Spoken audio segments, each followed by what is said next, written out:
Olá, queridos amigos, estamos mais uma vez aqui reunidos nesse ambiente virtual do Jefa, um ambiente de amor, de acolhimento, de boas energias. Sejam todos muito bem-vindos.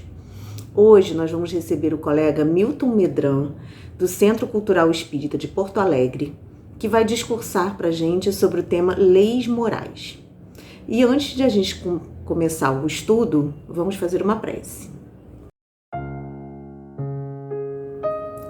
Vamos fechar os nossos olhos e levar os nossos pensamentos a Deus, nosso Pai de amor e bondade, a Jesus, nosso irmão, companheiro, e a toda a espiritualidade amiga da Casa de Francisco, que nos envolve neste momento. Vamos agradecer por esta oportunidade bendita de estarmos aqui hoje ouvindo o estudo e os esclarecimentos sobre as leis morais. Que possamos internalizar todo o conhecimento aqui recebido e colocar em prática para nos tornarmos pessoas melhores a cada dia. Que Deus esteja conosco, hoje e sempre, graças a Deus.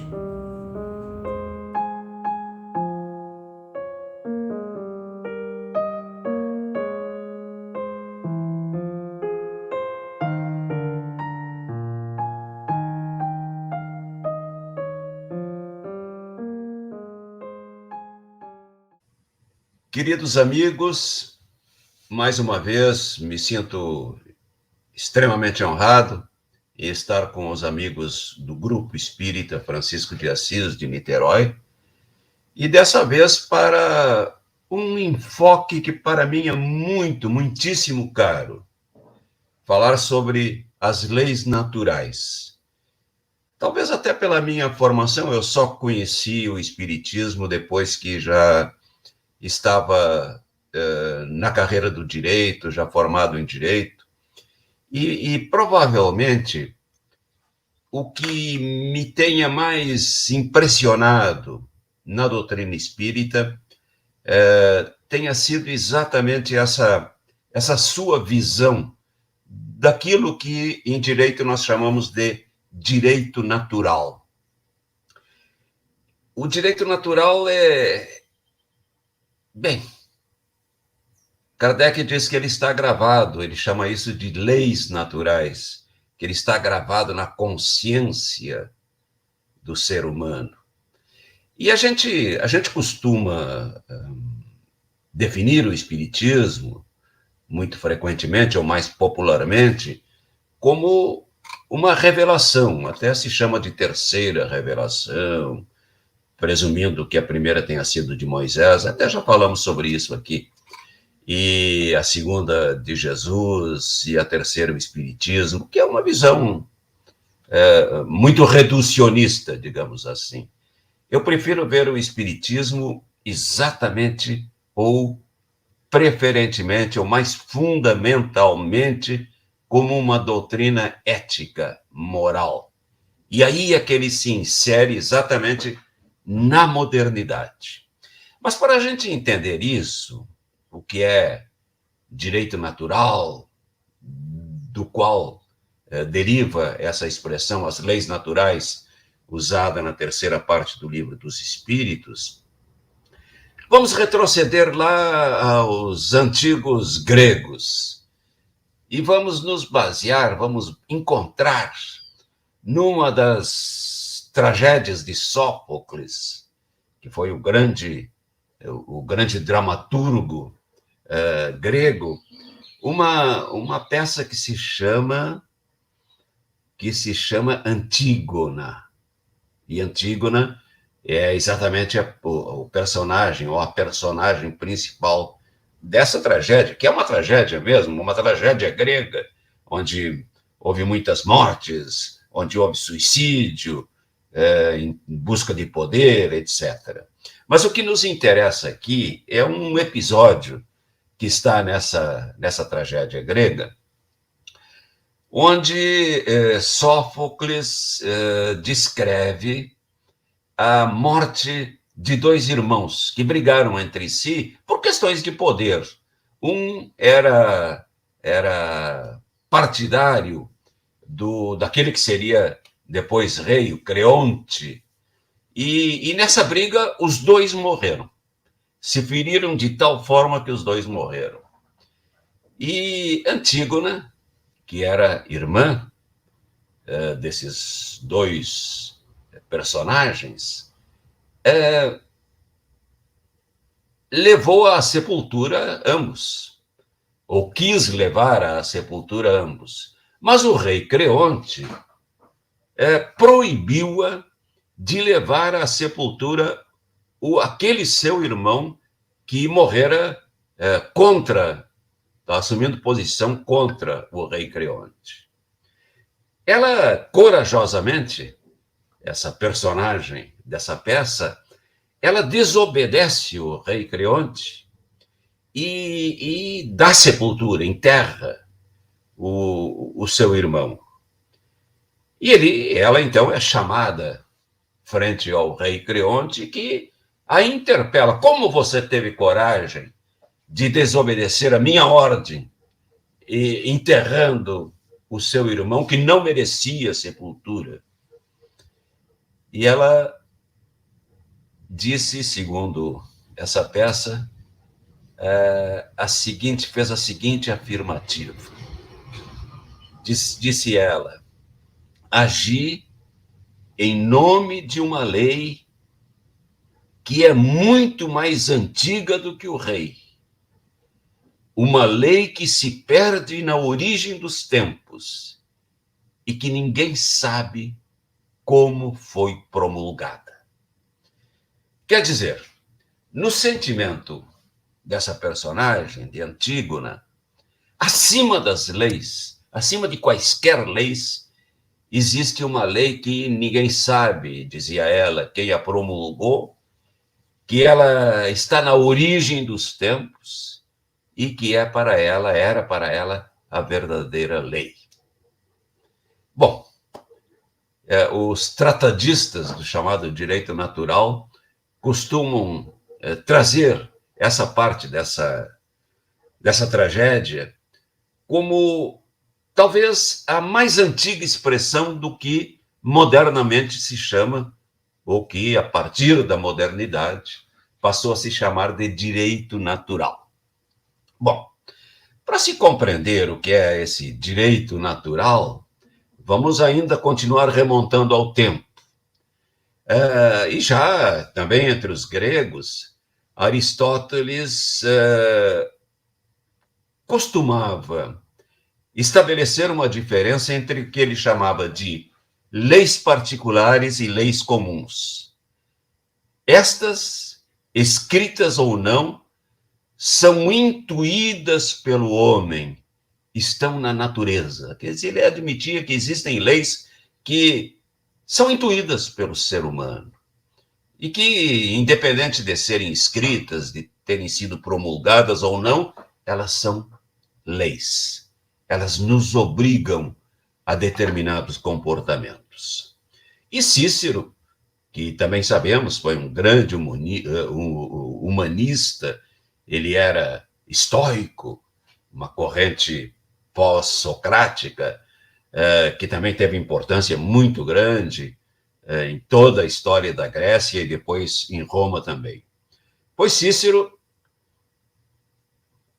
tem uma frase que diz assim: há um justo natural, imutável, necessário, do qual dá testemunho a própria consciência do homem. É mais uma expressão segundo a qual há leis que, embora não escritas, há normas de conduta que, embora não escritas, não promulgadas, não ditas, seja lá por religiões, ou por estados, ou por autoridades, sejam elas quais forem, autoridades legislativas, elas são imutáveis e estão na natureza. Na história do cristianismo, naquilo que se chama de patrística, ou seja, os primeiros teólogos cristãos, dentre os quais a maior figura é Santo Agostinho, Bom, Santo Agostinho tinha uma visão um tanto quanto caótica da vida, porque ele, na base do seu pensamento, estava a ideia do pecado original, e que o ser humano aqui viera na Terra para padecer, para se libertar do pecado original, e desse pecado e dessa culpa, só o Redentor, que seria Jesus, nos liberaria. É a base, aliás, da teologia cristã. Mas nós vamos encontrar mais tarde, com Santo Tomás de Aquino, já na Idade Média, uma outra visão a respeito disso. Bom, para Santo Agostinho, então, só existia a lei de Deus. E esta é que deveria reger, e a lei de Deus se expressava através das Escrituras, naturalmente. Já para Santo Tomás de Aquino, na Idade Média, com um pensamento mais elaborado, com uma visão teológica mais fundada em Aristóteles, para o que se chama de escolástica, para Santo Tomás de Aquino, existiriam três tipos de lei. O que ele chamava de lex eterna, lei eterna, o que ele chamava de lex humanas, leis humanas promulgadas pelas legislações humanas, e o que ele chamava de lex naturalis, ou seja, lei natural. Então, ele admitia, tal qual os gregos antigos, que citei antes, que existe uma lei natural, não promulgada.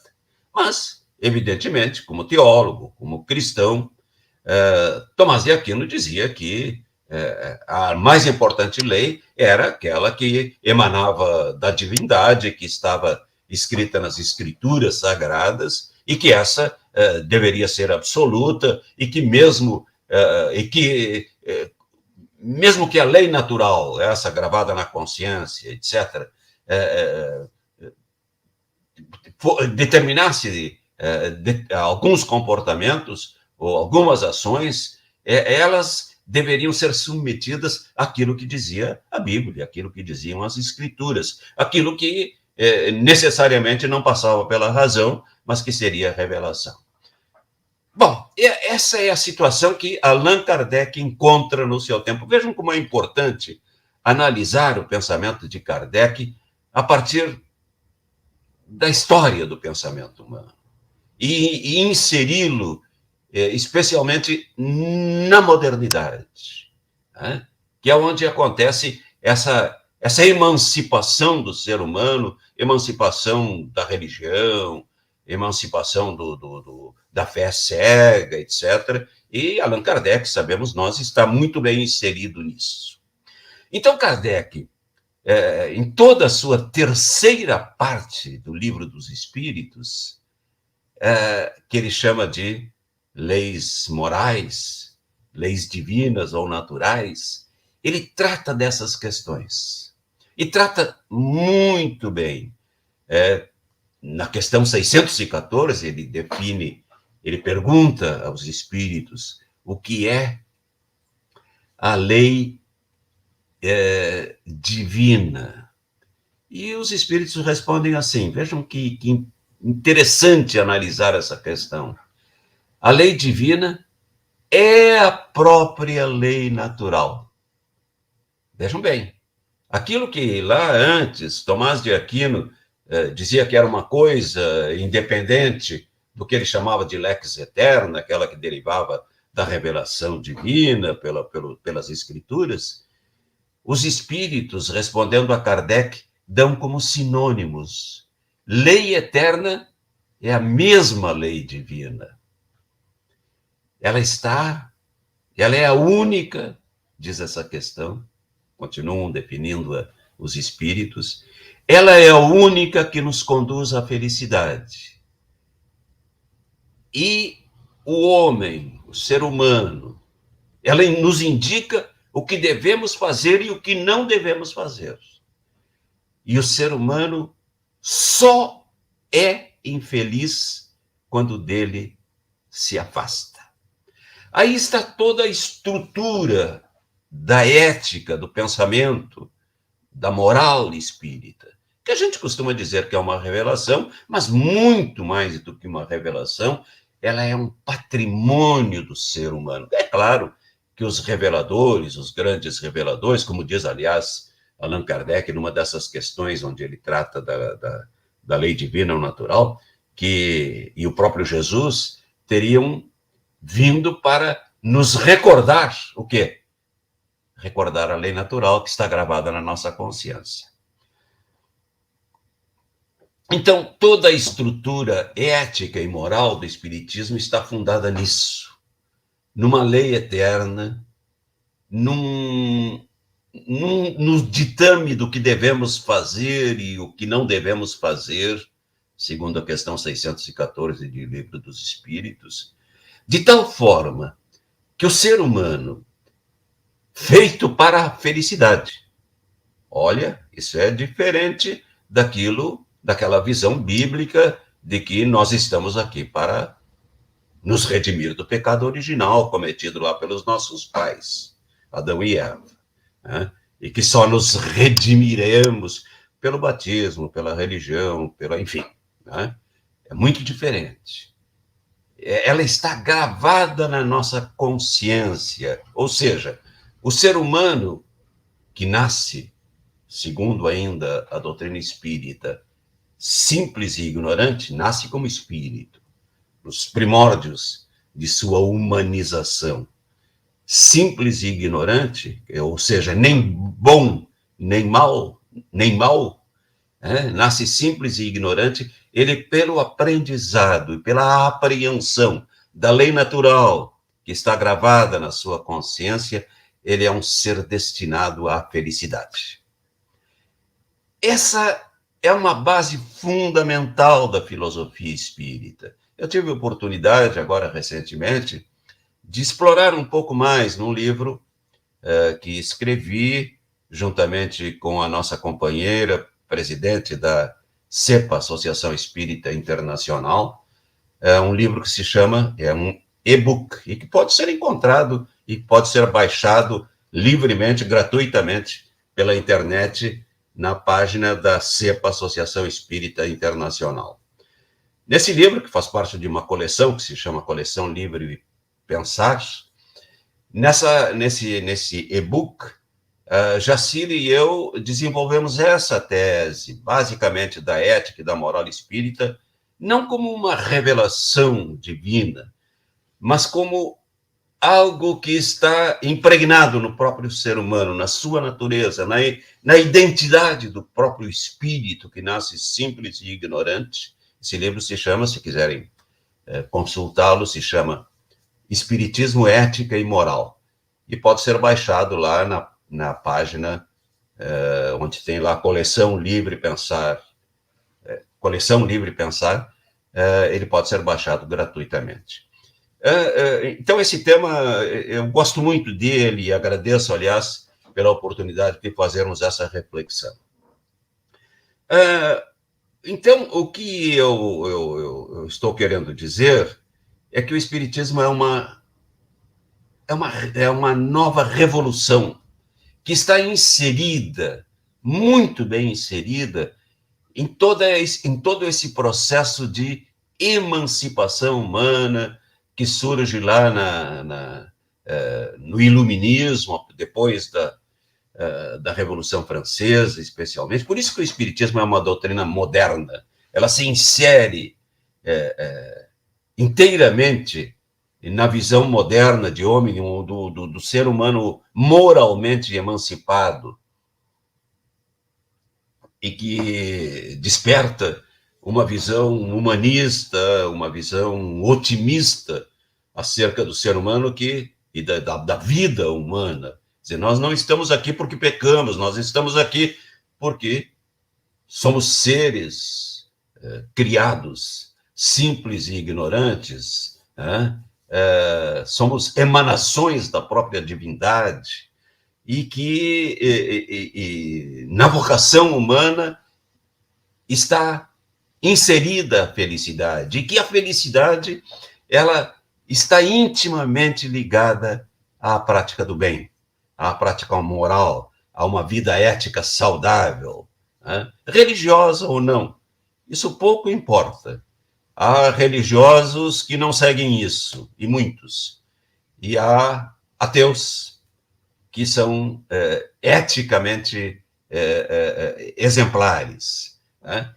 Porque isso está gravado no ser humano. Porque nós temos essa vocação para o bem. Porque nós temos essa vocação para o progresso, que, aliás, é uma das 10 leis morais que, a partir dessa visão de lei natural, lá do que abre a terceira parte do Livro dos Espíritos, a lei de progresso é uma das leis, assim como é a lei da liberdade, assim como é a lei da igualdade, assim como é a lei da reprodução, assim como é a lei da justiça, do amor e da caridade, que é a última e que resume todas elas.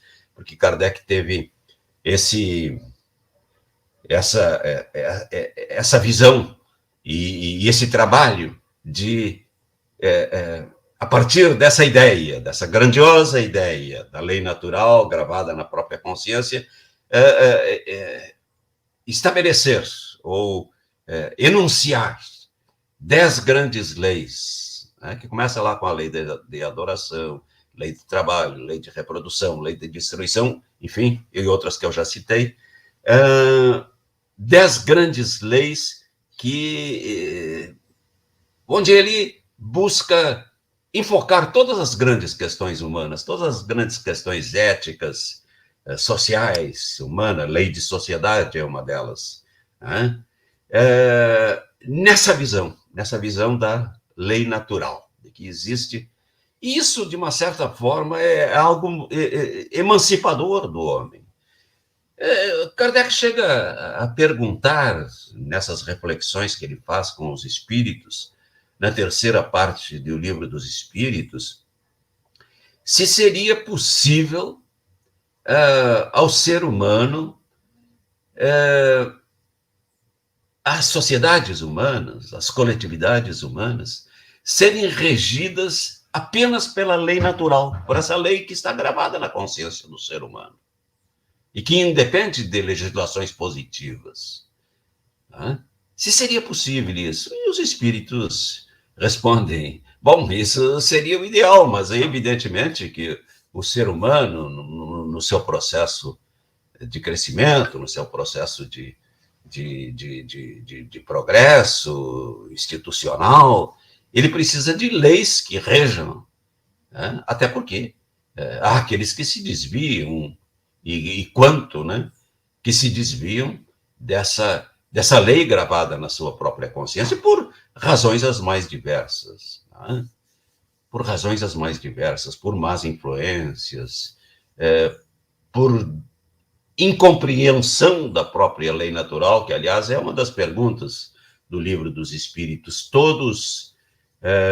Todos podem conhecer a lei natural? É uma das perguntas do Livro dos Espíritos. E os Espíritos respondem, conhecê-la todos podem, mas compreendê-la nem todos a compreendem. Né? E daí a importância da educação para o Espiritismo. A educação deve ser um processo de aprendizado, de compreensão da própria lei natural. Né? E a sociedade diz lá em uma das questões do Livro dos Espíritos, ela precisa de leis, muitas vezes, que sejam leis punitivas, né?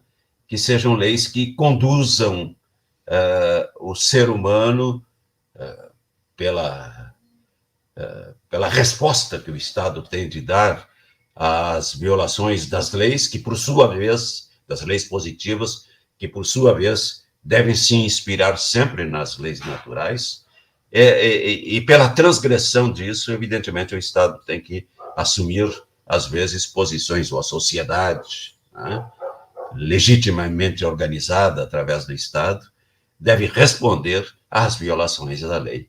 Então, diz essa questão do Livro dos Espíritos, uma sociedade atrasada, uma sociedade incapaz de apreender a lei natural, de compreendê-la e de vivenciá-la, ela precisa de leis, às vezes, duras. Tá? E isso cabe à sociedade, por isso também, lei de sociedade é uma das leis das chamadas 10 leis, à luz do Espiritismo, 10 leis naturais. Então, o que, sinteticamente, eu quero referir nessa reflexão sobre leis naturais é que, para o Espiritismo, é muito mais do que legislações duras, do que legislações punitivas, né? É muito mais do que isso, ou muito acima disso, e das próprias leis civis que organizam o Estado, muito acima disso está uma lei que está gravada na própria consciência do ser humano, e como eu já referi, que dizia Cícero, deixa eu encontrar aqui a frase de Cícero, né? Diz assim, há um justo natural. Cícero dizia isso discordando dos céticos. Os céticos eram aqueles que negavam a existência de um direito absoluto, né? Eles negavam isso e diziam que só era direito aquilo que os homens fizessem como direito. Fossem as leis justas ou injustas, leis só eram aquelas que eram promulgadas pelos homens. E Cícero, que era um pós-socrático, que tinha essa visão mais humanista da vida, dizia, não é assim. E a frase dele é esta: há um justo natural imutável. Imutável, ele vale para todos os tempos, não muda. Necessário, do qual dá testemunho a própria consciência do ser humano. Nós somos intérpretes pelo conhecimento, pelo desenvolvimento da nossa inteligência, pela prática da solidariedade humana, pela convivência, acima de tudo, porque a convivência muito ensina, nós vamos intuindo que existem leis que, escritas ou não, elas jamais podem ser violadas. E que a violação dessas leis essa violação implica em sofrimento. O sofrimento, a dor, muito mais do que um castigo. A gente costuma simplificar isso dizendo que Deus castiga quando fazemos o mal. As religiões usam muito essa expressão, e a própria doutrina espírita, impregnada da cultura humana judaico-cristã, refere isso muitas vezes, né? Que Deus castiga.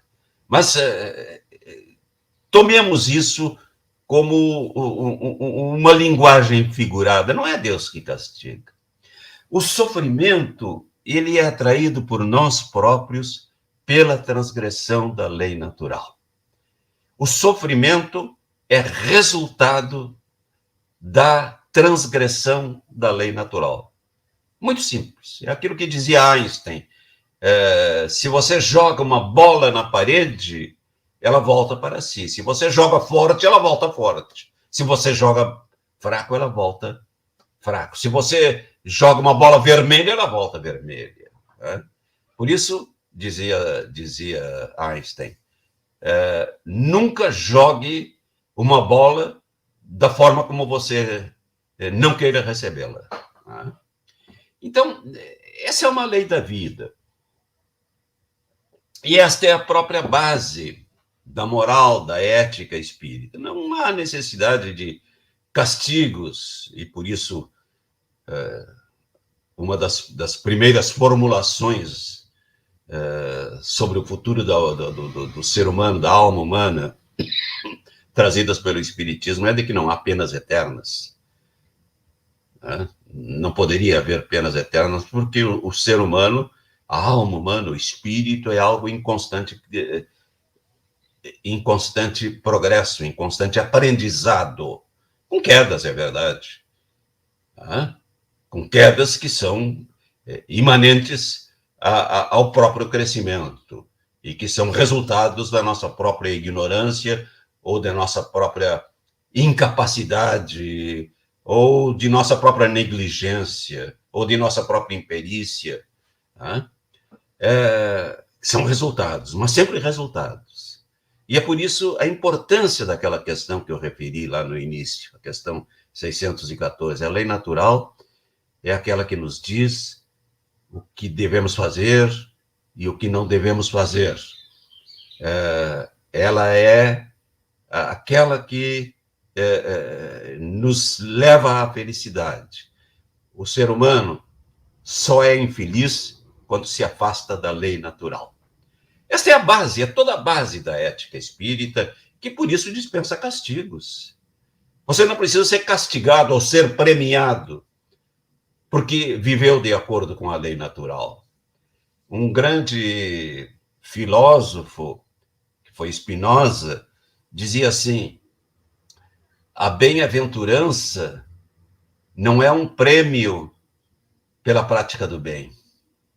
A bem-aventurança é a própria prática do bem. A felicidade é a própria prática do bem. Esta é a essência da ética, da moral espírita, que não é coercitiva, ela não obriga ninguém. Ela respeita. A lei natural respeita o teu livre-arbítrio. Aquilo que você quer fazer.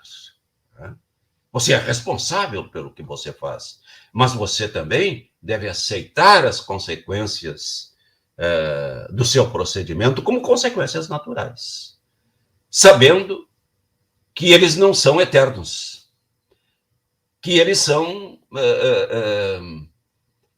pedagógicos, que eles são educativos e que o sofrimento que a infração à lei natural nos traz, também é uma forma de progresso. Progredimos também pela dor. Né? Ninguém quer atrair a dor, e muito menos espíritos que estão